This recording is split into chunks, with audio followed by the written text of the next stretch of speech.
بڑے نئے چیلنجز ہیں، اور جو سب سے بڑا چیلنج آ رہا ہے سامنے وہ ہے فوڈ سیکیورٹی۔ ہم نے اس پچھلے سال 40 لاکھ ٹن گندم ہم نے امپورٹ کی، 40 لاکھ ٹن۔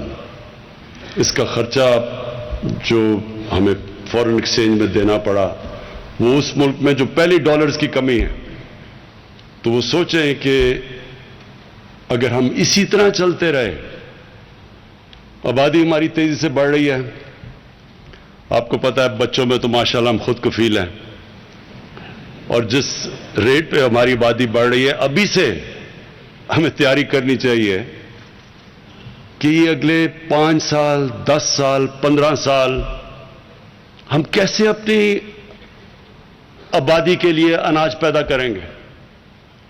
تو اس لیے یہ بڑی امپورٹنٹ ہے، احساس دلوانے کے لیے کہ ایک انسانی معاشرہ وہ جب اس چیز کا سامنا کرتا ہے کہ آگے جا کے مجھے خطرہ ہے، جب انسان کی جو انگریزی میں ٹرم یوز کی جاتی ہے سروائیول انسٹنکٹ، کہ جب اس کو خطرہ نظر آتا ہے تو وہ پھر سوچتا ہے انسان کہ میں اب کیا کروں گا اس کا۔ تو ابھی سے ہمیں تیاری کرنی چاہیے اور ابھی سے وہ قدم اٹھانے چاہیے کہ اگر ہم نے آگے اپنے لوگوں کو، اس قوم کو بچانا ہے جو مسئلے مسائل آنے والے ہیں، تو یہ جو فوڈ سیکیورٹی ہے یہ اصل میں نیشنل سیکیورٹی ہے۔ ایک ملک جو اپنے لوگوں کو پوری طرح اناج نہ پرووائڈ کر سکے، جس ملک میں لوگ بھوکے ہوں، بچے سٹنٹڈ ہوں، یہ سٹنٹڈ بھی آپ سمجھ لیں کہ یہ ہمارے تقریباً 40% بچے، 40% پاکستان کے بچے وہ اپنے پورے نہ قد پہ پہنچ سکتے ہیں یا ان کی برین پوری طرح اس طرح بڑھتی ہے کیونکہ ان کو وہ غذا پوری نہیں ملتی۔ یہ بہت خوفناک فگر ہے۔ پہلی دفعہ اس کے لیے ہم اب احساس پروگرام میں ایک نیوٹریشن پروگرام لے کے آ رہے ہیں کہ کیسے ہم نے 3 سال تک بچوں کی غذا پوری کرنی ہے تاکہ وہ سٹنٹڈ نہ ہو، کیونکہ تو زندگی میں تو وہ پیچھے رہ گئے نا، کہ اگر نہ ان کا برین صحیح طرح ڈیولپ ہوگا اور نہ ان کا جسم، تو زندگی کی ریس میں تو پہلے وہ پیچھے رہ گئے۔ تو یہ صرف یہی نہیں ہے، دودھ کا بہت بڑا مسئلہ ہے۔ میں نے جب آیا تو مجھے کہیں سے کمپلین آئی کہ جی دودھ ہمیں خالص نہیں مل رہا۔ میں نے چیک کروایا، پتہ چلا زیادہ تر جو دودھ بیچا جا رہا ہے جو پیکٹ میں نہیں ہے وہ کنٹامنیٹڈ ہے۔ کئی علاقوں میں جب ٹیسٹنگ کروائی گئی تو پتہ چلا وہ دودھ ہی نہیں ہے جو دودھ کے نام پہ بیچا جا رہا ہے۔ واشنگ مشین میں دودھ بن رہا تھا، یوریا ڈالا جا رہا تھا، عجیب عجیب چیزیں۔ سوچیں کہ یہ ہمارے بچوں کو اس طرح کی جو اس کی گروتھ کے لیے جو سب سے بنیادی چیز دودھ ہے وہی اس کو خالص نہیں مل رہا۔ جب ہم نے سختی کی تو دودھ کی قیمت اوپر چلی گئی۔ جب خالص دودھ کے اوپر زور لگایا تو جب چیک کیا شہروں کے اندر جو دودھ آتا ہے، جب اس کو چیک کیا گیا تو شہروں میں دودھ کی قیمت اوپر چلی گئی۔ تو پھر سمجھ آئی کہ بہت بڑا مسئلہ ہے ہمارے ملک میں۔ پھر اور انویسٹیگیٹ کیا تو پتہ چلا کہ ہماری جو گائے بھینسیں جو دودھ دیتی ہیں وہ 6 گنا کم ہیں اور ملکوں سے، چائنا سے، یورپ سے۔ تو کیا وجہ ہے اس کی؟ پھر جب ہم نے دیکھا تو ہمیں پتہ چلا کہ ہم نے کبھی سوچا ہی نہیں کہ اپنی جو ہماری گائے بھینسیں ان کی جینز ٹھیک کریں تاکہ یہاں بھی پیداوار بڑھ جائے، اور وہ کوئی مشکل کام نہیں تھا۔ صرف ہمیں اس کے لیے امپورٹ کرنی تھی باہر سے جو سپرم استعمال ہوتا ہے گائے بھینسوں کی جینز ٹھیک کرنے کے لیے، وہ کوئی اتنی بڑی بات نہیں تھی، لیکن کبھی توجہ ہی نہیں دی گئی۔ اصل میں مسئلہ کیا ہے؟ مسئلہ پاکستان کا ہے، ایک میں انگریزی کی ٹرم ہے ایلیٹ کیپچر، یا جو ملک ہمارا بنا وہ سب کے لیے نہیں بنا، وہ چھوٹے سے طبقے نے کیپچر کر لیا اس ملک کو، وسائل کو بھی، ساری اچھی سہولتیں ان کے لیے، مرات ان کے لیے. کبھی کسی نے چینج کرنے کی کوشش نہیں کی. دیکھیں جب انگریز آیا تھا، انگریز کی غلامی کیا تھی؟ انگریز نے اپنے لیے ایک اسپیشل سسٹم بنائے ہوئے تھے. وہ کنٹونمنٹس میں رہتے تھے، وہاں عام یہاں کے ہندوستانی نہیں جا سکتے تھے. ان کی اپنی سٹینڈرڈ تھی، ان کی تنخواہیں مفت تھی، وہ زیادہ وہ حکمران تھے. ہمارے پیسوں کے اوپر وہ بادشاہ بن کے رہتے تھے، ہم غلام تھے. لیکن جب ہمیں آزادی ملی تو ہمیں کرنا یہ چاہیے تھا کہ ہمارے جو حکمران آئے انہوں نے پھر سب کو بیچ میں، جس کو انکلوسیو کہتے ہیں، سب کو شامل کرنا چاہیے تھا پاکستان کی ترقی میں. وہ نہیں ہوا. انگلش میڈیم ایجوکیشن، میں جب پڑھا تھا تھوڑے سے تھے انگلش میڈیم سکول، باقی اردو میڈیم، سارا انٹلیکچوئل اردو میڈیم سے آتا تھا. دیکھتے دیکھتے انگلش میڈیم بڑھتے گئے اور اردو میڈیم کی سٹینڈرڈ گرتی گئی سرکاری اسکولوں کی.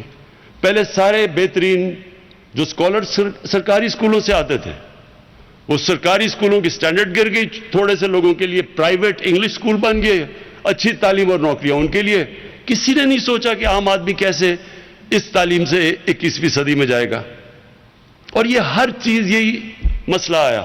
ہسپتال گورنمنٹ کے اچھے بھلے تھے، وہ پیچھے رہ گئے، پرائیویٹ ہسپتال بن گئے. پیسے والے لوگ پرائیویٹ ہسپتال، بیچارے عام عوام گورنمنٹ ہاسپٹلز میں جس کی سٹینڈرڈ کچھ نہیں تھی. انصاف کا نظام بھی کیا ہوا؟ وکیل ہیں، مہنگے وکیل ہیں تو انصاف ہے. غریب کمزور آدمی جب طاقتور کے سامنے عدالت میں جاتا ہے وہ مار کھا جاتا ہے. قبضہ گروپ بن گئے، کیسز نہیں، زمین کا کیس ہی نہیں حل ہوتا تھا، قبضے شروع ہو گئے. ہر جگہ کمزور آدمی نے مار کھائی، پیچھے رہ گیا. تھوڑے سے لوگ اوپر چلے گئے، اچھی نوکری تھوڑی سی ایلیٹ کے لیے. تو جو ہماری زراعت تھی ادھر بھی یہی ہوا. اصل تو زیادہ تر ہمارے کسان تو چھوٹے ہیں، چھوٹی لینڈ ہولڈنگز کے، جو بڑے بھی تھے آہستہ آہستہ زمین بڑھتی وہ چھوٹی چھوٹی لینڈ ہولڈنگز ہو گئی. تو جو چھوٹے کسان تھے ان کی جب تک ان کی مدد نہ ہم کرتے، ان کے پاس تو وسائل نہیں تھے کہ وہ سیڈ اچھی سی دنیا سے ڈیولپ کرتے یا لے کے آتے، امپورٹ کرتے. ان کے پاس تو پیسہ نہیں تھا، کریڈٹ نہیں تھا. ان کے پاس تو اتنے پیسے نہیں کہ وہ پیسہ خرچ کر کے اپنی زمین کی پیداوار بڑھاتے، نہ وہ مارکیٹ کر سکتے.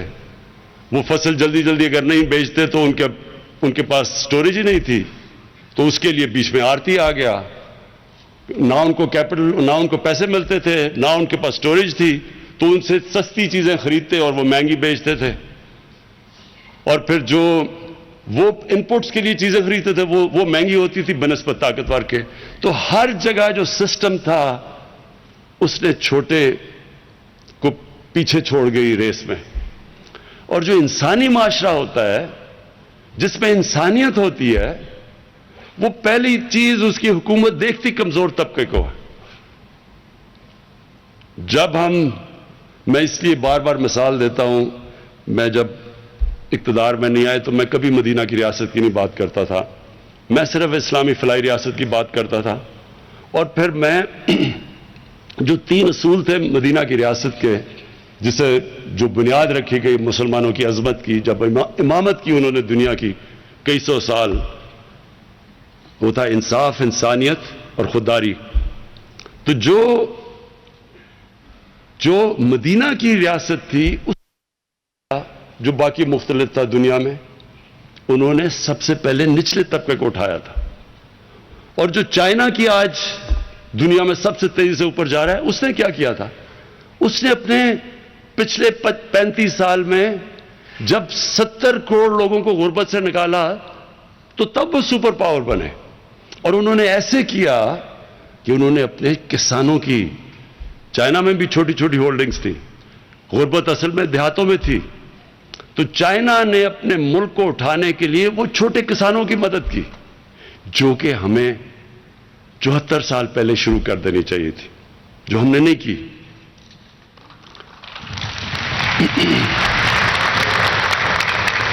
تو آج جو آپ کے سامنے پریزنٹیشن جمشید چیمہ نے کی اور منسٹر فخر امام نے آپ کے سامنے جو زراعت کے اوپر بات کی. میں صرف اس کو سم اپ کر دیتا ہوں کہ وہ ہے کیا. اگر ہم اسی طرح چلتے رہے آگے یہ یقین ڈال لیں کہ ہمیں صرف فوڈ سیکیورٹی اتنا بڑا مسئلہ بن جائے گا کہ یہ ہماری نیشنل انسیکیورٹی بن جائے گی. ہم اگر اپنے لوگوں کو, کوئی بھی قوم اپنے لوگوں کو صحیح معنی میں غذا نہیں دے سکتی, وہ کبھی بھی آگے نہیں بڑھ سکتی. بھوکے لوگ اگر آپ کے قوم میں اگر 15, 20, 30, 40% بھوکے لوگ رہ جائیں تو وہی قوم کو نیچے لے آئیں گے, اور لانا بھی چاہیے. وہ قوم اس کو سزا ملنی چاہیے جو کہ اپنے لوگوں کو کھانا نہیں دے سکتی, ان کی غذا پوری نہیں کر سکتی. لہذا آج جو بتایا گیا کہ اگر ہم ایسے ہی چلتے رہے تو آگے ہم اپنے لوگوں کا, ابھی بھی ہمیں امپورٹ کرنا پڑتا ہے کھانے پینے کی چیزیں, لیکن اس ریٹ کے اوپر جب ہم جا رہے ہیں آگے ہمارے یہ مسئلے اتنے بڑھ جائیں گے کہ یہ اصل میں نیشنل سیکیورٹی کا مسئلہ بن جائے گا. تو اس لیے آج سے ہم اب فیصلہ کر رہے ہیں کہ ہم نے وہ قدم اٹھانے ہیں جو آگے بجائے یہ کہ ہمارے آگے کھانے کی انسیکیورٹی ہو, ہمارے پاس کھانا نہ ہو, ہم ایکسپورٹر بن جائیں. تو میں آج آپ سارے کسانوں کے سامنے ایک بات کہنا چاہتا ہوں. دیکھیں, اللہ نے جب فرشتوں کو کہا کہ آدم کے سامنے جھکو, اور شیطان نے کہا کہ میں تو آگ کا بنا ہوا, میں نہیں جھکتا, تو اللہ نے کیا کہا تھا؟ فرشتوں کو کہا تھا کہ تمہیں بھی نہیں پتا کہ میں نے کتنی اس انسان کو صلاحیت دی ہے. اللہ نے ہمیں اشرف المخلوقات بنایا, سب سے عظیم مخلوق. اس نے ہمارے میں جب فرشتوں کو کہا کہ تمہارے پاس, تمہیں بھی نہیں وہ طاقت دی, جو صلاحیت دی جو انسان کو دی, اس کا مطلب ہم سب میں اللہ نے وہ صلاحیت پیدا کی ہے جو کسی اور اس میں مخلوق کو نہیں دی. لیکن اس صلاحیت کو نکالنے کے لیے اللہ نے کوئی کنڈیشنز لگائی ہوئی ہیں, اور وہ کنڈیشن یہ ہے کہ انسان اپنی عقل استعمال کرتا ہے اور انسان محنت کرتا ہے. اور یہ بھی ہے کہ لا الہ الا اللہ, کسی کے سامنے وہ جھکتا نہیں, وہ اپنے پیر پہ کھڑا ہوتا ہے. یہ جو انسان کے اندر طاقت آتی ہے جب وہ ارادہ کر لیتا ہے کہ میں نے یہ مثلا ایڈمنڈ ہلری نے فیصلہ کیا, جو پہلا آدمی چڑھا تھا سب سے اونچے پہاڑ پہ, کہ میں نے اس پہاڑ پہ چڑھنا ہے. یاد رکھیں اس سے پہلے جنہوں نے بھی ماؤنٹ ایوریسٹ کے اوپر چڑھنے کی کوشش کی تھی, یا وہ فیل ہو گئے تھے یا وہ مر گئے تھے. تو جان کی اس کو بازی لگانی پڑی, لیکن اس نے فیصلہ کیا میں نے چڑھنا ہے. تو انسان کامیابی تب ہوتا ہے جب وہ ارادہ کر لیتا ہے, کشتیاں جلا دیتا ہے کہ اب میں نے یہ کرنا ہے. تو ہمیں پاکستان کو, جو ہم ایک غلط راستے پہ چڑھ گئے, جب ہم نے ایڈ کے اوپر جس طرح ایک منشیات لینے والے کو جو ایڈکشن ہو جاتی ہے, ہمیں بھی ایڈ کی ایڈکشن ہو گئی. جب ہم کسی کے سامنے یہ ہاتھ پھیلا کے ایڈ لے کے اور قرضے لے کے گزارا کرتے تھے تو ہمارے میں وہ طاقت ہی نہیں آئی جو آنی چاہیے تھی اگر ہم اپنی طاقت کے اوپر ڈپینڈ کرتے. اللہ نے اس قوم کو کیا نہیں دیا. ابھی آپ کو جمشید چیبہ نے